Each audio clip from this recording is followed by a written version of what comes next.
56 से सबसे ज्यादा भाजपा में है। देखिए, जब आप दागी की बात कहते हैं, ये बड़ा जेनरिक टर्म है, इसके अंदर थोड़ा सा नीरछीर विवेक भी कर लिया जाए तो बेहतर है। मैं उदाहरण देना चाहूंगा, बुलंद देवी दस्यु मानी जाती थी, तो उनकी डेथ हो गई। सारे केसेस यूपी सरकार ने हटा लिए थे, यानी अगर वो आज होती तो एकदम बेदाग, ठीक। और आदरणीय अडवाणी जी, जोशी जी, उमा भारती, विनय कटियार 120 के मुजरिम।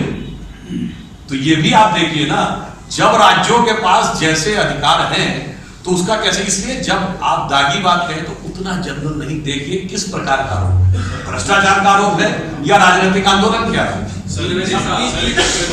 ये जो 56 लोग हैं, इनका नाम मिट जाएगा क्या इस सरकार में? सर, ऑक्सफोर्ड स्कूल के प्रिंसिपल थे, न्यायालय ने मर्डर किया था। आप पर्चा दीजिएगा पहले।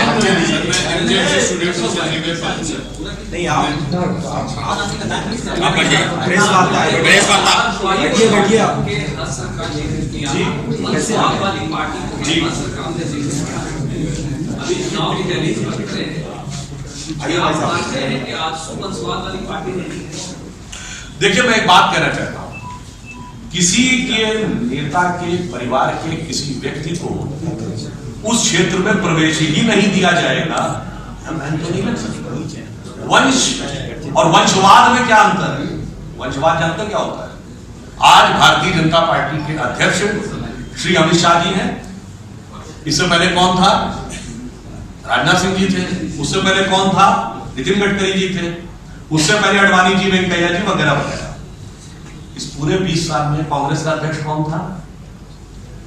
सोनिया जी। आज भाजपा के अध्यक्ष अमित शाह जी, आप में से कोई बता सकता 2030 में भाजपा अध्यक्ष कौन होगा?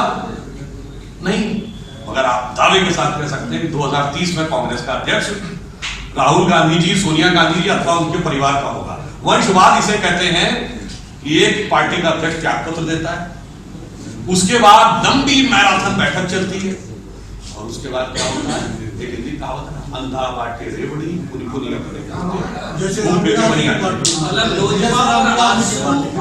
मैं एक बात ईमानदारी से कहना चाहता हूं कि भारत की राजनीति में भारतीय जनता पार्टी और कुछ हद तक, चाहे हमारे घनघोर राजनीतिक विरोधी सही, वामपंथियों को छोड़कर परिवारवाद का प्रभाव कहीं न कहीं ज्यादातर राजनीतिक दलों को के ऊपर पड़ा है। परंतु यह भी ध्यान रखना चाहिए कि इस पूरे के पूरे विचार की, इस पूरे के पूरे दुर्विचार की गंगोत्री कांग्रेस पार्टी की। तो आपने देखा कि यहां की योजना हो अथवा केंद्र की आयुष्मान योजना, उसमें लाखों परिवारों को वह अवसर मिला। चाहे महिलाओं को 1 रुपए में 50 लाख रुपए तक की कीमत की रजिस्ट्री का विषय हो, अथवा झारखंड ऐसा पहला प्रदेश जिसने उज्ज्वला योजना के तहत सिलेंडर ही नहीं, चूल्हा भी मुफ्त दिया, और दूसरा सिलेंडर भी उन्होंने मुफ्त उपलब्ध कराने का प्रयास किया। और जब 2 सिलेंडर लगते हैं तो इंजन की पावर डबल हो जाती है, और डबल इंजन से विकास की गति भी दुगनी हो जाती है, और वह देखने को मिला। यह भी कहना चाहूंगा कि चाहे इंजीनियरिंग कॉलेज बनाना हो, मेडिकल कॉलेज बनाना हो, नए विश्वविद्यालयों का निर्माण हो, अथवा एक आम गरीब आदमी को जीवन की मूलभूत आवश्यकताएं पहुंचाना हो, हर दिशा में यहां उल्लेखनीय और सराहनीय कार्य। केंद्र सरकार ने आकर यह भी विचार किया कि अगर हर गांव में बिजली नहीं पहुंच पाई थी तो हमने अपना विचार आयाम बदल दिया। पहले की सरकारें क्या कहती थी? इतना हुआ था, अब इतना हम और करेंगे, इतने लोगों को मिला था, अब इतने लोगों को और देंगे। हमारी सरकार ने आने के बाद वो विचार बदल दिया, अब सबको मिलेगा, संपूर्णता से मिलेगा और सब कुछ मिलेगा। उदाहरण के लिए कई 100 ऐसे ट्राइबल विलेजेस थे जहां पर विद्युत की आपूर्ति उपलब्ध कराना ट्रांसमिशन के द्वारा बहुत मुश्किल था, तो वहां पर सौर ऊर्जा के द्वारा विद्युत की आपूर्ति सुनिश्चित कराने का कार्य किया। मैं एक उदाहरण देना चाहता हूं। जब ये बात होती थी कि पावर सेक्टर में सबको हर घर को बिजली मिलनी चाहिए, तो साहब हम इतना उत्पादन कर रहे हैं, इतना वितरण कर रहे हैं। ये विचार केंद्र में मोदी जी की सरकार आने से पहले किसी के मन में क्यों नहीं आया कि भारत एक ऐसा देश है जहां के पश्चिमी क्षेत्र में प्रचुर मात्रा में सूर्य देवता की कृपा रहती है, तो सौर ऊर्जा पर विचार क्यों न किया जाए। ने आने के बाद न सिर्फ सौर ऊर्जा में कई 100 गुने की वृद्धि की, परंतु इतना ही नहीं, पूरे विश्व में सौर ऊर्जा का केंद्र इंटरनेशनल सोलर अलायंस का सेंटर भारत में बना, यानी हमने उसमें अग्रणी भूमिका निभाई। तो दूसरी तरफ देश का जो पूर्वी क्षेत्र, इसमें झारखंड है, बिहार है, पश्चिम बंगाल है, असम है, यहां पर अत्यधिक वर्षा काल में पानी आता है, नदियों के पाट चौड़े हैं, अक्सर बाढ़ की समस्या रहती है। तो बाढ़ से निपटना तो एक चीज है, परंतु उस चुनौती को अवसर में भी तब्दील करना, क्यों नहीं किसी ने पहले विचार किया कि जलमार्ग से परिवहन भी हो सकता है, और जलमार्ग से परिवहन, सड़क और रेल मार्ग से होने वाले परिवहन का लगभग 1/8 से 1/10 कीमत का होता है। तो आपने देखा कि जल परिवहन की शुरुआत हुई और हल्दिया से वाराणसी तक पहली बार व्यावसायिक एक बड़ी कंपनी के कंटेनर के जाने की शुरुआत होकर वहां शुरू। तो इसलिए मैं कहना चाहूंगा कि हमारी सरकारों ने सिर्फ ईमानदारी और दृढ़ता के साथ विकास का कार्य ही नहीं किया, अपितु उन्होंने एक नई सोच, विकास के एक नए आयामों को सोचने का कार्य भी किया। दूसरी तरफ हमारे विपक्षी दल क्या विचार करते रहे, बात तो करते रहे समाज के निर्धन और वंचित तबके की, और वास्तविकता में वह स्वयं के विकास और भ्रष्टाचार के माध्यम से स्वयं के अधिकाधिक लाभ को सुनिश्चित करने में लगे रहे। आप सबको ध्यान होगा कि भारत के संवैधानिक इतिहास में एक अत्यंत कुख्यात घटना और मील का पत्थर है, वो झारखंड मुक्ति मोर्चा से ही जुड़ी हुई है। पहली बार भारत के संसदीय इतिहास में विश्वास मत में धन लेकर वोट करने का एक बाकायदा न्यायालय के निर्णय से यदि कुछ हुआ था तो इसी राज्य का था। फिर चाहे आदिवासियों से जुड़े हुए विशेष नियम और प्रावधानों का उपयोग और दुरुपयोग करते हुए यहाँ के पूर्व मुख्यमंत्रियों ने जो वैयक्तिक लाभ लिया, वो उदाहरण दिखा। और यहाँ देखा कि हमारी सरकारों ने किस प्रकार से हर जन जन तक विकास के उस लाभ को पहुंचाने का काम किया। केंद्र में सरकार आने के बाद दूसरी पारी में बाकी लोग तो दिन ही गिनते रहे, और यहां हमारी केंद्र सरकार ने 4 महीने में इतने काम किए जो शायद 4 युगों तक याद रखे जाएंगे। चाहे धारा 370 और ट्रिपल तलाक हो, या जितने भी बड़े परिवर्तन, श्रमिक कानूनों में बदलाव, जिससे कि जो लोग फैक्ट्रियों में काम करते हैं उनकी जो सेवा की कंडीशंस हैं उनको सुनिश्चित करना, किसानों को 6,000 रुपए की उपलब्धता सुनिश्चित करना, यहाँ तक कि जो छोटे व्यवसायी हैं, व्यापारी हैं, उनके लिए भी पेंशन की उपलब्धता सुनिश्चित करना, ये सब बड़े बड़े कार्य हुए। उसको देखकर हम आश्वस्त हैं। एक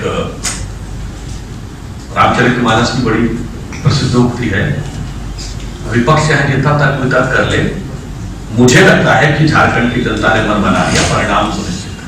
वो है कि ज्ञानी मूढ़ न होए और जय क्षण रघुवर जस करें तही क्षण तैसे हो।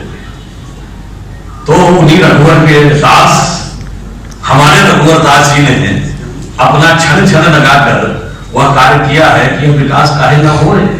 इसलिए जब मैं पहले आता था रांची कुछ वर्षों पहले, अब रांची के सूरत और हालात इतने बदले हुए नजर आते हैं कि मैं कह सकता हूं कि बदले बदले मेरे सरकार नजर आते हैं, अब की तो प्रचंड बहुमत के आसार नजर आते हैं। धन्यवाद।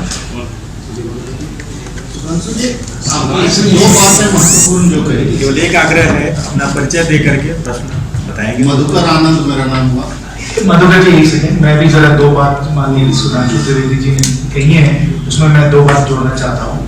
पहली बात तो ये है, सुधांशु जी ने जिक्र की और बताई डबल इंजन की सरकार से हमारी झारखंड की जनता को कितना फायदा मिल रहा है। मैं दो उदाहरण बड़े संक्षेप में जोड़ना चाहूँगा। पहली बात तो आयुष्मान भारत को मत भूलिए। आप देश भर में देखेंगे तो आयुष्मान भारत जो है वो सिर्फ बीपीएल धारी लोगों को मिली है, लेकिन माननीय मुख्यमंत्री जी के कारण आज जिन के पास राशन कार्ड है, यानी 68 लाख परिवार में से 57 लाख परिवार को हम लोगों ने आयुष्मान भारत का लाभ दिलवाया है। ये आपको डबल इंजन सरकार दर्शाती है। और जो दूसरा अच्छा उदाहरण है इसका वो यह है कि हमारे जो कृषि भाई बहन हैं उनको केंद्र सरकार के द्वारा 6,000 रुपए सालाना मिल रहा है, जिसका दूसरा जो किस्त है अभी गिर रहा है। और लेकिन झारखंड सरकार से जुड़ी हुई 5,000 रुपए पर एकड़ हम लोग और इसके साथ ले रहे हैं। तो ये आपको दिखाता है कि जब डबल इंजन सरकार बन जाता है तो जो विकास का ट्रेन है वो डबल इंजन के कारण डबल रफ्तार से चलता है। एक इंजन हम लोगों ने दिल्ली में लगा दिया है और अभी झारखंड की जनता दूसरा इंजन अभी रांची में भी लगाने वाली है। विकास का रफ्तार डबल तेजी से चलने वाला है। दूसरी बात मैं बड़े संक्षेप में जोड़ना चाहूंगा, वो यह है कि आज हम लोगों का सौभाग्य है, माननीय सुधांशु त्रिवेदी जी आए हुए हैं, जो हम लोगों का बुद्धिजीवी सम्मेलन का जो अभियान आरंभ होने वाला है। आज हम लोग रांची ग्रामीण से ही सरला बिरला विश्वविद्यालय है, वहां सुधांशु त्रिवेदी जी का आज संबोधन होगा। आप लोग सब उसके लिए निमंत्रित हैं, आप लोग जरूर आए। इसके द्वारा जो हम लोग बुद्धिजीवी सम्मेलन अभियान आरंभ करने वाले हैं उसका आज शुभारंभ होगा।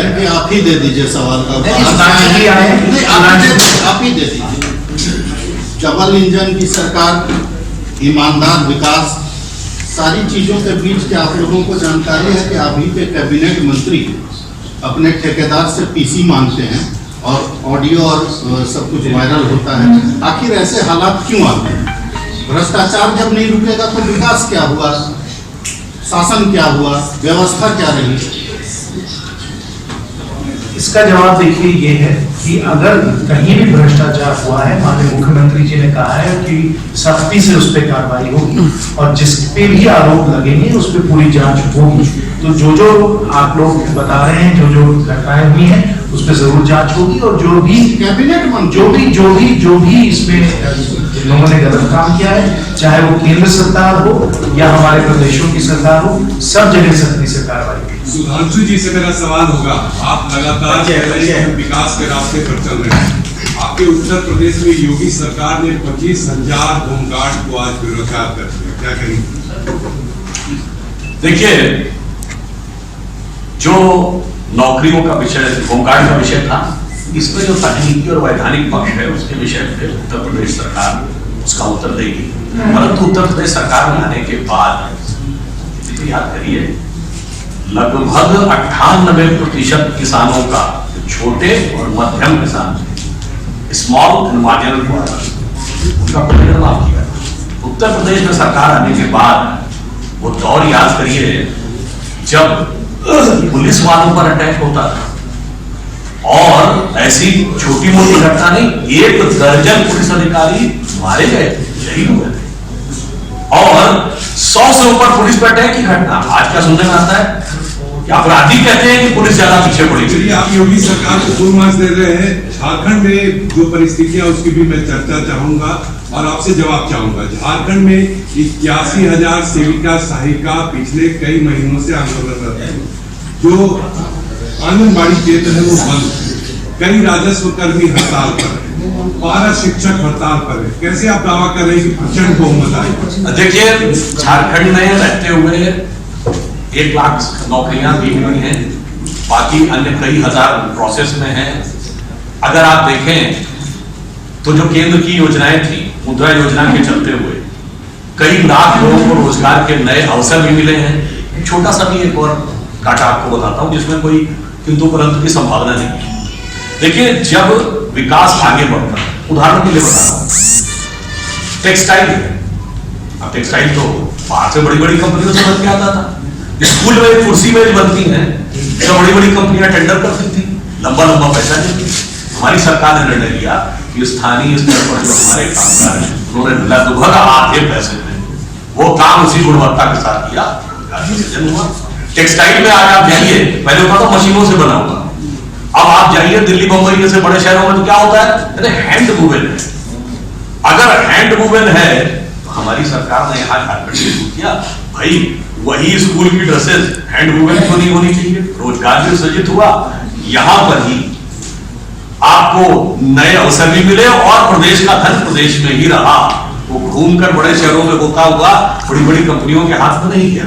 तो ये कुछ नए प्रयास हमारी सरकार ने किए थे। चाहे महिलाओं को स्वरोजगार देने की बात, तकरीबन 20 लाख महिलाएं उससे लाभान्वित हुई हैं। तो एक मैं उदाहरण देता हूं, जब थोड़ा रोजगार का स्तर बढ़ता है तो पेट्रोलियम प्रोडक्ट्स यानी जिसमें आपका पेट्रोल और डीजल, इसका कंजम्पशन भी बढ़ता है। औसतन अन्य राज्यों में 7 से 8% कंजम्पशन बढ़ा, आपको पता है झारखंड में लगभग 15% बढ़ा। ये पेट्रोलियम मिनिस्ट्री का डाटा है। तो बड़ी स्वाभाविक सी बात है भाई, अगर आदमी को पास कुछ उपलब्ध होगा तभी वो गाड़ी खरीदेगा और गाड़ी में पेट्रोल डलवाएगा। आपकी सरकार के मुखिया ने पिछले 2 साल से लगातार कहा है कि अगर 24/7 बिजली नहीं देंगे तो मैं वोट मांगने दरवाजे पर नहीं आऊंगा। लेकिन आज भी राजधानी रांची में 6 से 8 घंटे लोड शेडिंग हो रही है, क्या कहें? देखिए जहां पर किन कारणों से हो रहा है उसका इतने लोगों को दिया, इतने और दें। हमारी सरकार ने केंद्र में आने पर स्पष्ट किया, अब हर गांव में बिजली पहुंचेगी, हर घर में बिजली पहुंचेगी। और अगला चरण यह भी है कि हर घर में पूर्ण रूप में यानी पूरे टाइम बिजली की उपलब्धता भी सुनिश्चित होगी। सुधांशु जी, one question from both you and Jain ji. हाँ, Nobel laureate Abhijit Mukherjee and Nirmala Sitharaman के हस्बैंड ने चिंता जाहिर किया है इकोनॉमी पे, तो आप लोग का क्या राय है? और पीएमसी देखिए ये बात मैं कहना चाहूंगा, अर्थशास्त्र के जो ज्ञाता लोग हैं निश्चित रूप से उनके उतनी गहरी जानकारी तो हर आदमी को नहीं रह सकती, परंतु यह सत्य है वैश्विक मंदी है। ये बताइए इस समय एक भी विश्व की बड़ी अर्थव्यवस्था जो भारत से अधिक तेज गति से चल रही है। दूसरा पॉइंट मैं कहना चाहता हूं, जब हमारी सरकार आई तो विकास की दर क्या थी और महंगाई की दर क्या थी? विकास की दर 4 कुछ के आसपास थी, महंगाई की दर 8 के आसपास थी। यानी विकास की दर महंगाई की दर से बहुत नीचे थी। आज इस परिस्थिति में भी महंगाई की दर विकास की दर से काफी नीचे है। तो सरकार ने अपने स्तर से उस चीज के निराकरण में, निदान में महत्वपूर्ण कार्य किया और निश्चित रहिए हमने हर चुनौती को अपॉर्चुनिटी में बदला है। यहां पर भी भारत और तेजी के साथ आगे बढ़ेगा। कॉर्पोरेट टैक्स में जो रिडक्शन हुआ है, इसके बाद यहाँ मैन्युफैक्चरिंग सेक्टर में जो नई कंपनियां लगेंगी 1 अक्टूबर के बाद 15% की दर दी गई है। तो इससे मैन्युफैक्चरिंग इंडस्ट्री और औद्योगिक विकास को एक नया बल मिलेगा, जिससे रोजगार भी सृजन होगा और पूंजी का सृजन भी होगा। सर्वप्रथम मैं प्रोफेसर अभिजीत बैनर्जी को बहुत बहुत बधाई देना चाहता हूं, जो नोबेल प्राइज उनको पुरस्कार मिला है। ये एक बहुत बड़ा उनको एक उपाधि दी गई है और हम लोग सब लोग उनको बहुत बहुत बधाई देते हैं। जहां तक अर्थव्यवस्था का मामला है, सुधांशु जी ने भी आपको समझाया, हम लोगों ने जो ठोस कदम लिए हैं, जो माननीय वित्त मंत्री जी ने अभी ठोस कदम की घोषणा उन्होंने की है, जिसमें से खासकर कॉर्पोरेट टैक्स का जो उन्होंने कहा है, जो बैंकों का मर्जर हो रहा है, जो हम लोग ईज ऑफ डूइंग बिजनेस के लिए हम लोगों ने कदम लिए, ये सब कुल मिलाकर अगर आप देखें तो दुनिया भर में जो आज के समय मंदी आई हुई है उसको पार करते हुए हमारा देश वैसे ही, जैसे सुधांशु जी ने बताया आपको, सबसे तेजी गति से बढ़ रहा है। विकास का दर सबसे ज्यादा हमारे ही देश में है। लेकिन ये जो और अतिरिक्त ठोस कदम लिए गए हैं माननीय वित्त मंत्री जी के द्वारा, उससे हम सब लोगों का पूरा विश्वास है कि फिर से एक बार 7-8% की जो विकास का जो दर है उस ऊंचाई पे हम लोग। Sir, the question is what about the job cut? What about the job cut? इतने सारे जो नौकरियां जा रही है उसमें क्या कहना है? ऑटोमोबाइल सेक्टर का हालत देख रहे हैं, टेक्सटाइल इंडस्ट्री का हालत देख रहे हैं। रोजगार में जैसे अभी सुधांशु जी ने भी आपको बताया कि आप कई सेक्टर में अगर आप देखें, जैसे आप टेक्सटाइल्स में देखें, हमारे ही झारखंड में टेक्सटाइल्स के लिए बहुत सारे रोजगार के मौके खड़े हो रहे हैं, क्योंकि हम लोगों ने यहाँ बहुत अच्छी टेक्सटाइल की पॉलिसी अपनाई है। तो रोजगार टेक्सटाइल सेक्टर में बढ़ रहे हैं। आप झारखंड में देखिए तो कंस्ट्रक्शन और खासकर हाईवे कंस्ट्रक्शन में बड़ी तेजी से सर सूरत में सारे कंपनी बंद हो रही है। हजारीबाग आए तो आप देखेंगे कि कोयले के खनन के कारण कितने रोजगार के सृजन बढ़े हैं। हम लोगों के पूरे झारखंड में मेडिकल कॉलेज बन रहे हैं, हर मेडिकल कॉलेज में हजारों लोगों को रोजगार मिलेंगे, इसलिए बहुत सारे और मौके आ रहे हैं।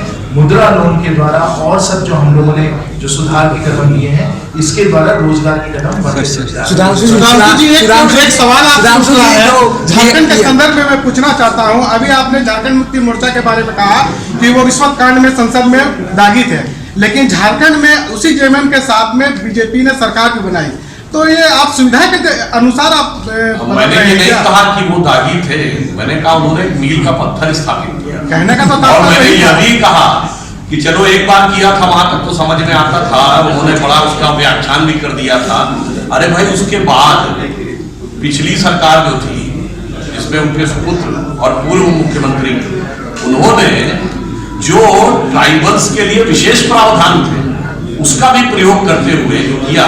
मैं एक बात कहना चाहता हूँ, देखिए समस्या जानते क्या है, ये सिर्फ झारखंड नहीं पूरे देश भर में जहां पर कुछ परिवारों ने किसी राज्य या क्षेत्र को अपनी जागीर समझ लिया और उसके बाद उसके संसाधनों और धन का अपने ही पक्ष में उपयोग किया। पिछले लोकसभा चुनाव में देखिए उत्तर से दक्षिण तक झारखंड में चाहे सोरेन परिवार को उत्तर दिया है, अथवा महबूबा मुफ्ती कश्मीर में चुनाव हारी है, अथवा अशोक गहलोत जी के बेटे राजस्थान में हारे हैं, अथवा दोनों हुड्डा हरियाणा में, अथवा पश्चिमी उत्तर प्रदेश में दोनों चौधरी, अथवा अखिलेश जी की पत्नी या फिर ज्योतिरादित्य सिंधिया जी हो, या केसीआर की बेटी तेलंगाना में, या आंध्र में चंद्रबाबू नायडू जी के बेटे, अथवा कर्नाटक में कुमार स्वामी जी के बेटे, अथवा बड़ा वाला अथवा अमेठी में राहुल गांधी जी। तो मेरा मानना है अब देश की जनता बहुत सजग होकर इन सब को समुचित लोकतांत्रिक उत्तर। ये जो सरकार आप कहते हैं कि भ्रष्टाचार में है और तमाम तरह की बातें हैं, पीएमसी घोटाला हुआ है अभी, और अपने बैंकों में रखे वाले लोग पैसे अपने खुद नहीं निकाल पा रहे हैं, इस पर क्या कहेंगे? देखिए कहीं पर कोई अव्यवस्था होना और उसके ऊपर सरकार की प्रतिक्रिया और संवेदनशीलता, दोनों बातें। पीएमसी में हुआ, सरकार ने 40,000 रुपए तक के निकालने की बात कही है। ये जो बैंकों के घोटाले हैं, एनपीए, जैन जी ज्यादा बेहतर बताएंगे, उस विभाग में रहे, मैं सिर्फ एक बात करना चाहता हूं। कोई व्यक्ति लोन लेता है मकान का, गाड़ी का, 1 साल का लेते हैं क्या, 2 साल का लेते हैं क्या, 10 से 15 साल का लेते हैं। तो जब वो एनपीए होने शुरू होते हैं, इसका मतलब वो प्रक्रिया कब शुरू हुई थी? स्वाभाविक बात है, जिसने सैकड़ों करोड़ के लोन लिए थे इंडस्ट्री में, वो आज नहीं लिए थे, 2014 के बाद नहीं लिए थे, 2005, 6, 7, 8 उस जमाने से लेने शुरू किए थे। अब सरकार ने उस पर प्रभावी नियंत्रण का काम किया है, और जितना भी, जब आपने ईमानदारी की बात की, छोटी सी बात पूछता हूं, राजनीतिक दलों को कैश में चंदा लेने की सीमा क्या थी? 20,000 रुपए। इसलिए याद है दिल्ली में एक पार्टी थी जो कहती थी 20,000 रुपए में चाय पार्टी करेंगे, यानी चाय पीने के 20,000, इसलिए हमने घटा के सीधे 2,000। हमने पॉलिटिकल कंट्रीब्यूशन के बॉन्ड शुरू किए, जिसको देना है चेक से दे। और जिस क्षेत्र में सबसे ज्यादा काला धन बनने की संभावना थी, रियल एस्टेट सेक्टर, तो चाहे बेनामी प्रॉपर्टी एक्ट आया हो या रियल एस्टेट रेगुलेटरी अथॉरिटी आया हो, उसको हमने चेक करने की कोशिश की। डायरेक्ट बेनिफिट ट्रांसफर, गरीब को जो हिस्सा जाता था उसमें से भी ले लिया जाता था, 1 रुपए में 85 पैसे वाला, आपको ध्यान होगा। आज क्या हुआ, डायरेक्ट बेनिफिट ट्रांसफर जब जाने लगा, 1 लाख करोड़ रुपए की बचत हुई। 1 करोड़ के लगभग तो फर्जी लोग क्रिएट हो गए जो सिर्फ कागज पे थे और बीच में पैसा खा जाते थे। तो सरकार ने एक बहुआयामी मल्टी डायमेंशनल अप्रोच की है भ्रष्टाचार को नियंत्रण करने के लिए, और जहां जहां रह गया है निश्चित रहिए अगली और प्रचंड बहुमत की सरकार और प्रचंड प्रहार। सुधांशु जी, भ्रष्टाचार की बात आई है, तो क्या आप इस बात की घोषणा करेंगे कि आगामी विधानसभा चुनाव में भाजपा झारखंड में किसी भ्रष्टाचारी हत्यारों की टिकट नहीं देगी? देखिए, भारतीय जनता पार्टी राजनीति में मूल्य और शुचिता की प्रामाणिकता की पक्षधर है। हम एक बात बहुत स्पष्टता और ईमानदारी से कहते हैं, भारत की राजनीति में विगत 3 दशकों में जो एक अवनति देखने को मिली थी, राजनीति में भ्रष्टाचारियों को, अपराधियों को प्रायोजित करके, महिमा मंडित करके स्थापित करने का कार्य अनेक दलों ने किया। भाजपा ने यह कार्य कभी नहीं किया। और जब कहीं पर हमारी सरकार ने किसी भी व्यक्ति के बारे में जानकारी लगी,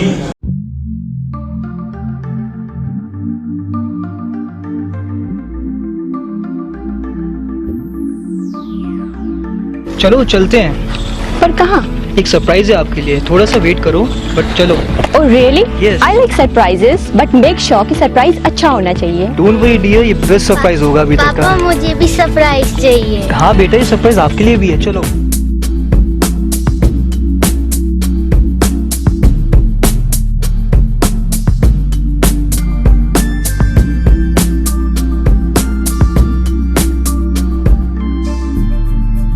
बताओ कैसा लगा?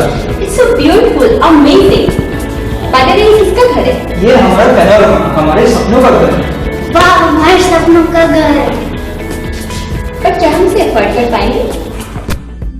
Hello sir, hello ma'am. Panorama township की यह खासियत है कि ये बिल्कुल ही अफोर्डेबल है। इसके साथ साथ यहाँ मेट्रो सिटी की तरह सारी अमेनिटीज भी हैं, जैसे कि parking space, temple, club house and many more. सबका सपना घर हो अपना। पैनोरमा।